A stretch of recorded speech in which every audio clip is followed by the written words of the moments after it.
ini. Selamat pagi, Bu Kenis. Selamat pagi, Bu Hena. Gimana kabar Bu Kenis hari ini? Alhamdulillah baik, Ibu. Alhamdulillah. Terima kasih Bu Kenis sudah hadir ke ruangan saya ini. Kira-kira apa sih topik yang akan kita bahas hari ini? Topik percakapan apa sih yang mau kita bahas hari ini, Bu Kenis? Iya, seperti ini, Ibu. Izinkan saya untuk sharing sedikit tentang permasalahan yang sedang saya hadapi di kelas saya. Kebetulan ini barusan saya selesai mengajar di kelas 10 ULP 2. Oke, Bu Kenis habis mengajar di kelas 10 ULP 2. Benar. Apa yang dirasakan oleh Bu Kenis setelah mengajar di kelas 10 ULP 2, Ibu? Ini saya sedikit kecewa juga Ibu dan sedih juga karena kegiatan pembelajaran yang barusan saya terapkan ini tidak berjalan secara maksimal. Dikarenakan ada satu siswa yang tidak mau mengerjakan tugas dan justru malah mengganggu atau membuat keonaran di kelas itu. Baik, jadi Bu Kenis setelah mengajar di kelas 10 ULP 2, Bu Kenis itu merasa sedih, merasa kecewa karena pembelajaran tidak dapat berlangsung secara maksimal karena ada satu siswa yang tidak mengerjakan tugas, kemudian dia juga membuat kegaduhan gitu ya Bu Kenis di temannya, seperti itu ya Bu Kenis. Nah, kira-kira dari percakapan kita nanti itu apa sih yang Bu Kenis ingin dapatkan dari sini nanti? Tentu saja saya ingin mendapatkan solusi atau saran apa yang harus saya lakukan terhadap pembelajaran di kelas tersebut, terutama dalam menghadapi siswa yang membuat kegaduhan tadi itu, Ibu. Baik, jadi dari percakapan kita nanti Bu Kenis tuh ingin mendapatkan solusi ataupun saran untuk mengatasi siswa yang membuat kegaduhan di kelas 10 ULP 2. Nah, tadi yang saya dengar dari Bu Kenis itu adalah tentang pembelajaran maksimal. Oke. Nah, menurut Bu Kenis sendiri nih, pembelajaran yang maksimal itu yang seperti apa sih Bu Kenis? Bisa dijelaskan? Iya, menurut saya Ibu ya, pembelajaran yang maksimal itu ketika kita melaksanakan pembelajaran di kelas, itu siswa terlibat secara aktif. Kemudian semua siswa mengerjakan tugas yang diberikan oleh guru. Juga kondisi kelas dalam keadaan tertib dan tidak ada siswa yang membuat kegaduhan atau keonaran di kelas. Itu menurut saya pembelajaran yang maksimal. Baik, jadi menurut Bu Kenis itu pembelajaran yang maksimal itu adalah pembelajaran di mana siswa-siswanya itu terlibat secara aktif, kemudian siswanya seluruhnya mengerjakan tugas, siswanya juga tertib, disiplin, dan tidak membuat kegaduhan atau mengganggu satu sama lain. Begitu ya Bu Kenis? Iya, benar Ibu. Nah, sekarang ini misalkan ini ya Bu Kenis ya, dari rentang 1 sampai 10 ya. Rentang 1 itu adalah rentang yang mungkin pembelajarannya sangat minim sekali atau sangat tidak maksimal. Sedangkan yang rentang dinilai angka 10 itu adalah pembelajaran yang sangat maksimal. Nah, sekarang ini kondisi kelas 10 LP2 ketika pembelajaran tadi itu kalau menurut pandangan dari Bu Kenis sendiri itu masuk rentang nilai berapa Bu Kenis? Menurut saya tadi pembelajaran sudah ada di rentang 6, Ibu. Karena saya sudah melakukan pembelajaran yang menyenangkan, tetapi masih ada juga siswa yang belum mengerjakan tugas. Jadi saya pikir sudah ada di 6 angkanya. Baik, menurut Bu Kenis, nilai rentangan pembelajaran di kelasnya Bu Kenis itu sudah masuk nilai 6, begitu ya Bu Kenis, karena Bu Kenis sudah menerapkan pembelajaran yang menyenangkan, cuman masih miss karena masih ada siswa yang mengganggu temannya bahkan tidak mengerjakan tugas, seperti itu ya. Iya, benar Ibu. sekarang yang saya tanyakan nih Bu Kenis, seharusnya menurut Bu Kenis ini, harapan Bu Kenis sendiri nih, harusnya pembelajaran di kelas Bu Kenis itu ada di rentang nilai berapa sih Bu Kenis? Harapan saya pembelajaran itu ada di rentang 9 Ibu, karena kalau 10 tidak mungkin, jadi saya patokin ada di angka 9. Itu harapan saya. Baik, jadi harapan dari Bu Kenis itu ingin nilai rentang nilai di kelasnya Bu Kenis itu ada di nilai 9. Nah, kira-kira ini Bu Kenis untuk mencapai rentang nilai 9 tersebut, usaha-usaha apa sih yang seharusnya Bu Kenis lakukan untuk lebih maksimal lagi, kan dari 6 ke 9 naik 3 itu. Nah, itu usaha-usaha apa yang kira-kira Bu Kenis bisa lakukan? Seperti Bu Kenis.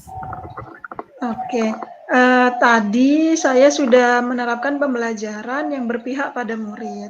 Tetapi mungkin saya bisa dengan menyajikan pembelajaran yang berdiferensiasi ya Bu ya. Karena kan tidak semua siswa di kelas itu memiliki minat dan juga kebutuhan belajar yang sama.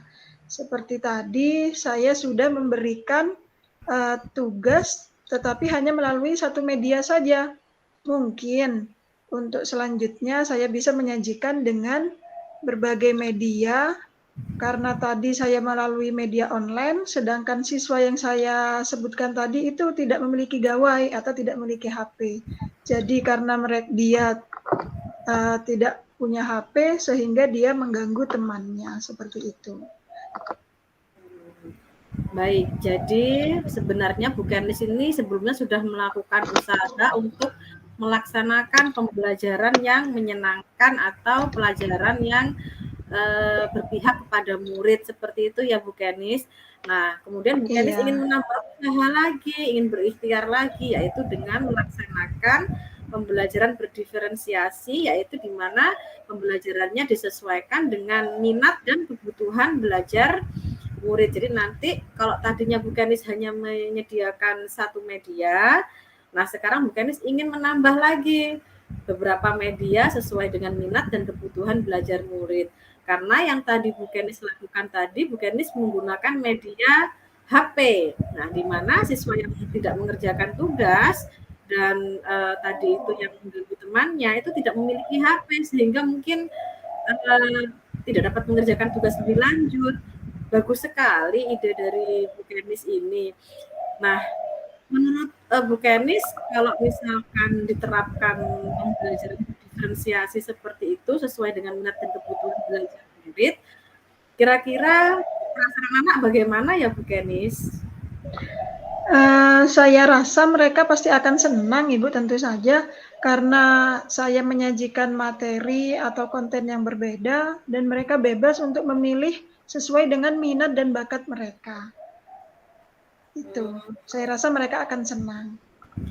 Baik, jadi harapannya nanti ketika pembelajaran berdiferensiasi diterapkan, anak-anak merasa senang karena disesuaikan dengan minat dan belajar mereka. Jadi mereka happy, tidak merasa terpaksa, seperti itu ya Bu Kenis ya. Benar Ibu. Bagaimana kemungkinan yang terjadi kalau kita melaksanakan pembelajaran diferensiasi, kan kita harus ini ya, memikirkan kemungkinan yang terjadi di kelas jika diadakan pembelajaran berdiferensiasi itu seperti apa Bu Kenis? Menurut saya ya bisa atau mungkin saja bisa dilakukan, kan tetapi saya juga harus bisa menyajikan dan mempersiapkan segala sesuatunya sebelum pembelajaran dimulai. Baik, jadi untuk melaksanakan pembelajaran berdiferensiasi ini tentu saja banyak persiapan yang harus Bu Kenis lakukan ya. Kira-kira apa saja yang bisa Ibu persiapkan untuk melaksanakan pembelajaran berdiferensiasi di kelas Bu Kenis?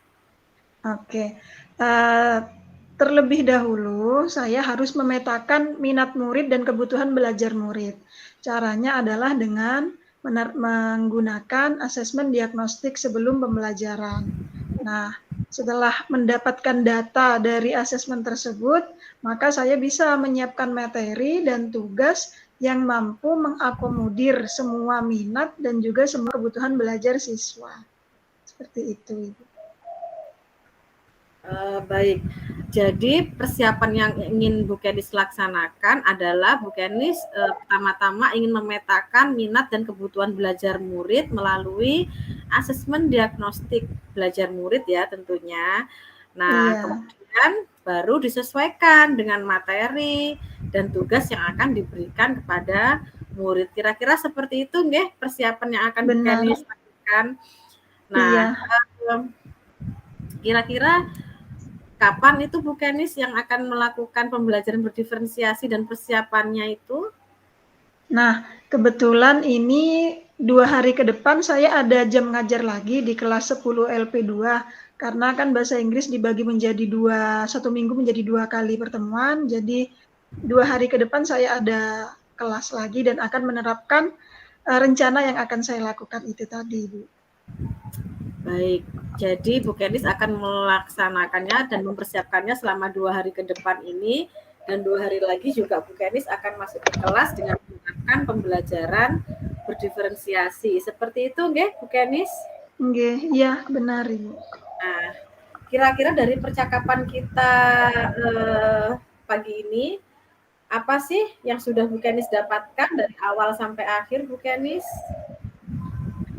Alhamdulillah saya mendapatkan solusi atau ide dari permasalahan yang saya hadapi sebelumnya yang sebenarnya saya bingung ini saya harus ngapain.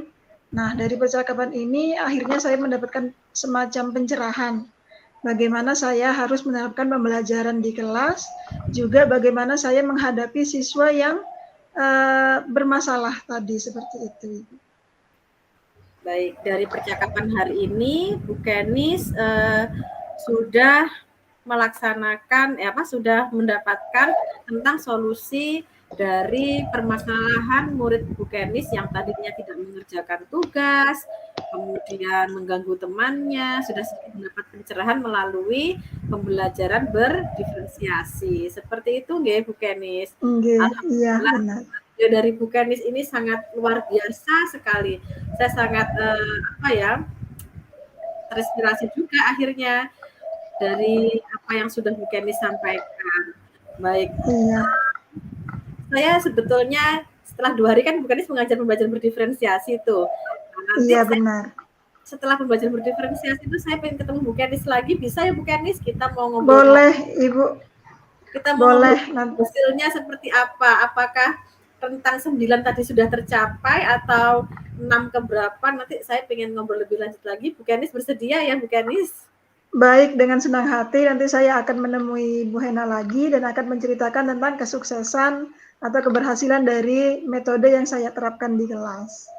Baik Bu Kenis, semoga Bu Kenis sehat selalu, bisa menuntun anak-anak sesuai dengan kodratnya. Terima kasih sudah mau mendengar cerita saya, Ibu. Sami-sami. Sampai jumpa minggu depan Bu Kenis. Baik, Ibu. Terima kasih. Waalaikumsalam warahmatullahi wabarakatuh.